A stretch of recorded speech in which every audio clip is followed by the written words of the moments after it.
this is my story. My story begins right here in Wilson, North Carolina. So basically, when I was a young girl, I had a family member that molested me, and it went on for quite a while, and I did not share it with my parents. My parents were actually divorced, and after the abuse stopped, I became very promiscuous and started having sex with anybody and everybody that I could control, basically younger guys. And I met a guy, got married, not married. We started having sex and I got pregnant in 9th grade. So after getting pregnant, my mom didn't know until I was 7 months pregnant. And then she took me to the doctor, and of course they realized that I was pregnant. So after that ordeal, my mom, wanted me to start taking birth control, but I didn't take them. And I broke up with that guy after a few months or so. I met another guy. This time it was about a year or two later. I was in 11th grade and met another guy, got pregnant again, and had a boy, gave him up for adoption. So by this time, I'm like, I don't care about anything. All my dreams, everything I had dreamed, all of my dreams shattered. I felt like I had already had a lifetime of pain. So I started smoking weed and snorting cocaine. And so I attempted to join the military, but because of the drug use, I knew that there was no way I could go in, because of course they didn't want a drug abuser in the military. So I potentially sought to not pass the ASVAB.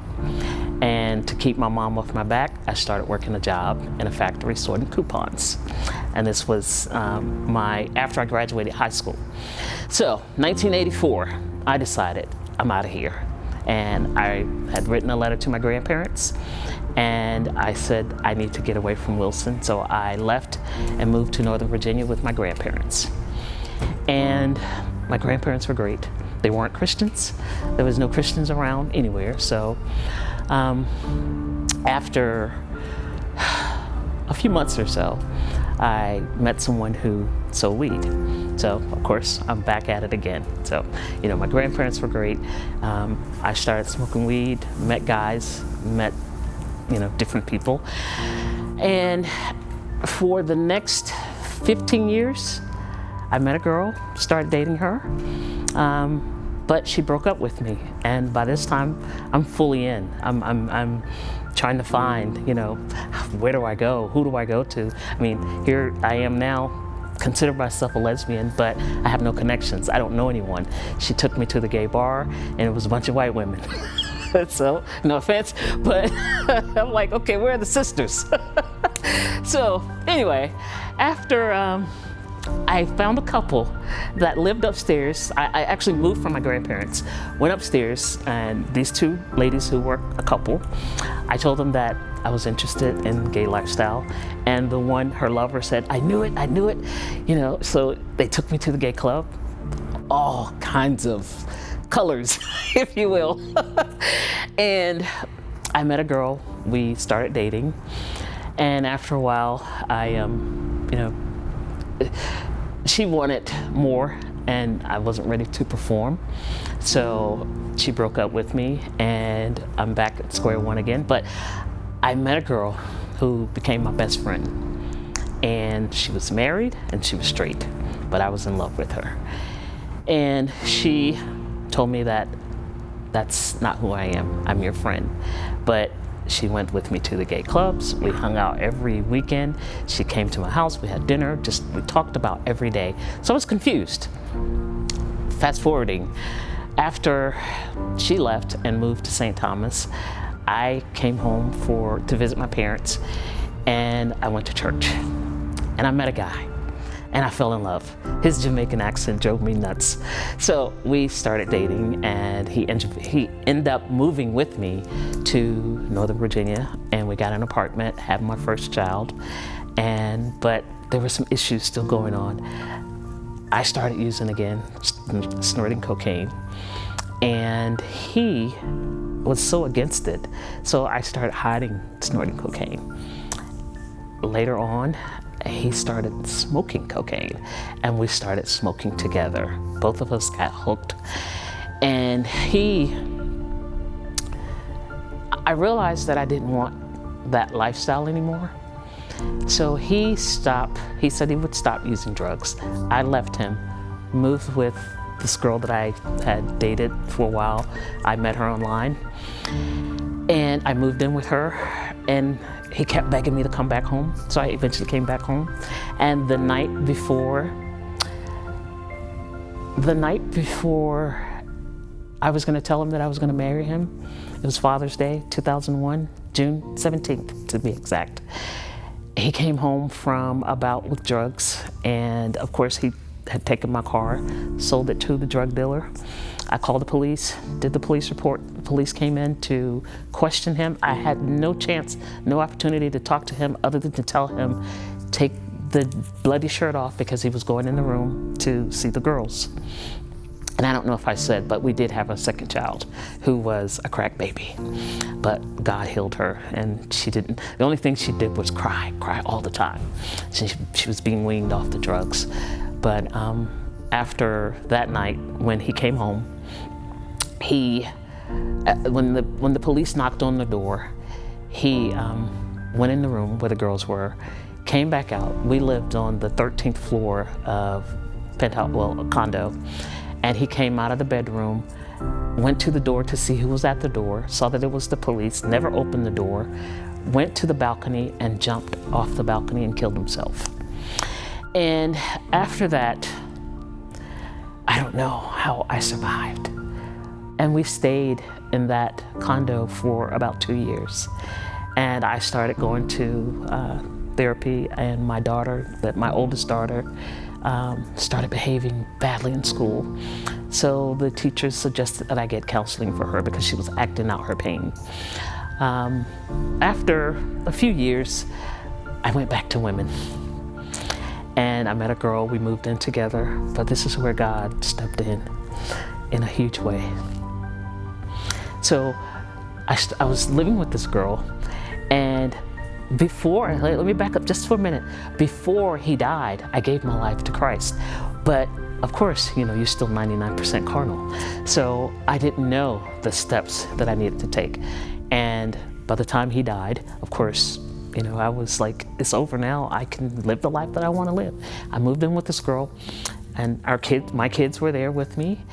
And I remember a friend of mine invited me to church. And she said, Juanita Bynum, I don't know if you've heard of her. She was preaching at this church in Fort Washington, Maryland. And she said, I want you to come and hear her. I went and heard her. I said, okay, you know what? If she's at this church, we're going to come back and join this church. So God used my kids. So we started going to this church, and my kids joined the choir. So I had to go to church because they kept begging me, Mom, we have to sing today. And then the director of the choir asked me to be her secretary. And I'm like, no, I'm living with the woman. I can't do this. So long story short, my sister started sending me tapes from her pastor in North Carolina. So I was getting what I needed from him, her pastor, my sister's pastor at the time, and I was growing. And I knew I had to get out of this relationship. So when I started going to church, telling her that I'm going to church, I'm taking my kids to church, and I knew that I had to get out of this relationship. And she started acting out.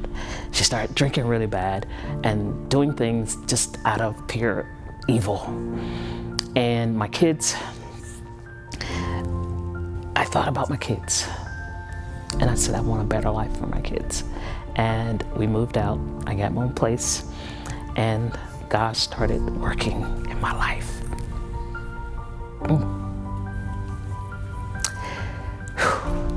In a huge way.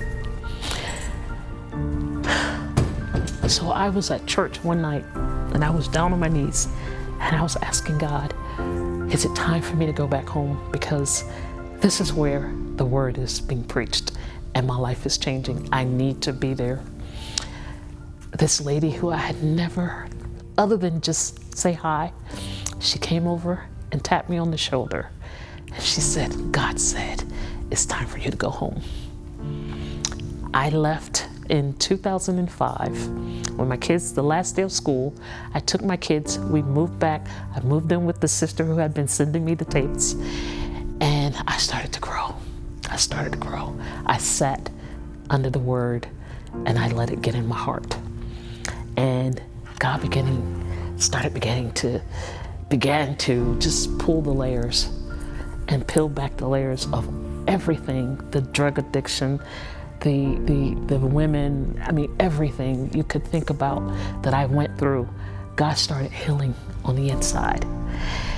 And today, I stand before you as a minister of the gospel. Never would have thought that God would use my story to go all over the world. I wrote a book about my life, the process.